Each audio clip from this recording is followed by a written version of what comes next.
টানা ১৩ রাত একদিনও বিরতি নেই। ইরানের সামরিক স্থাপনাগুলোতে একের পর এক হামলা চালিয়ে যাচ্ছে যুক্তরাষ্ট্র। আর এর মধ্যেই মার্কিন প্রেসিডেন্ট ডোনাল্ড ট্রাম্প দিলেন নতুন হুঁশিয়ারি। আমি এর চেয়েও বড় হামলার সিদ্ধান্তের খুব কাছাকাছি। মধ্যপ্রাচ্যে কি তবে আরও বড় যুদ্ধের কাউন্টডাউন শুরু হয়ে গেল? মার্কিন সেন্ট্রাল কমান্ড সেন্টকম জানিয়েছে, টানা ১৩তম রাতেও ইরানের বিভিন্ন সামরিক লক্ষ্যবস্তুতে হামলা চালানো হয়েছে। প্রকাশিত ভিডিওতে দেখা যায় ক্ষেপণাস্ত্র ও নির্ভুল হামলার মাধ্যমে লক্ষ্যবস্তুতে আঘাত হানা হচ্ছে। যুক্তরাষ্ট্রের দাবি, এসব হামলায় ইরানের সামরিক কমান্ড সেন্টার, ড্রোন সংরক্ষণাগার, যোগাযোগ নেটওয়ার্ক, উপকূলীয় নজরদারি কেন্দ্র এবং সামুদ্রিক সামরিক সক্ষমতাকে লক্ষ্যবস্তু করা হয়েছে।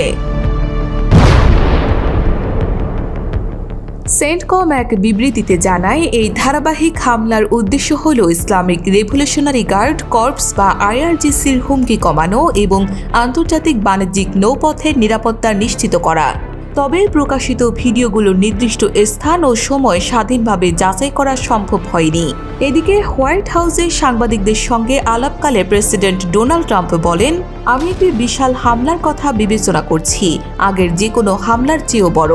সিদ্ধান্ত নেওয়ার খুব কাছাকাছি আছি, আমরা সম্পূর্ণ প্রস্তুত। ট্রাম্পের এই বক্তব্যের পর মধ্যপ্রাচ্যের নিরাপত্তা পরিস্থিতি নিয়ে নতুন করে উদ্বেগ তৈরি হয়েছে। বিশ্লেষকদের মতে, এমন হামলা বাস্তবায়িত হলে পুরো অঞ্চলের সংঘাত আরও বিস্তৃত হওয়ার আশঙ্কা রয়েছে। এদিকে লোহিত সাগরে সৌদি আরবের তেলবাহী ট্যাঙ্কারে হুথিদের হামলার পর আন্তর্জাতিক বাজারে অপরিশোধিত তেলের দাম আবারও ব্যারেল প্রতি $100 উপরে উঠে গেছে।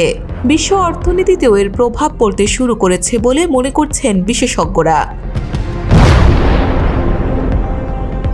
উল্লেখ্য, গত জুনে পাকিস্তানের মধ্যস্থতায় যে অন্তর্বর্তী সমঝোতা হয়েছিল তা ভেঙে পড়ার পর আবারও সংঘাত তীব্র আকার ধারণ করে।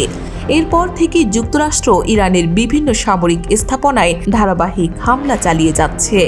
অন্যদিকে ইরানও অঞ্চল জুড়ে মার্কিন স্বার্থ সংশ্লিষ্ট বিভিন্ন স্থাপনাকে লক্ষ্য করে পাল্টা হামলা অব্যাহত রেখেছে।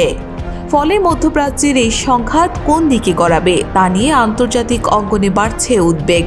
বিশ্বজুড়ে এখন একটাই প্রশ্ন, এই সংঘাত কি আরও বড় যুদ্ধে রূপ নেবে নাকি আবারও কূটনৈতিক সমাধানের পথ খুলবে?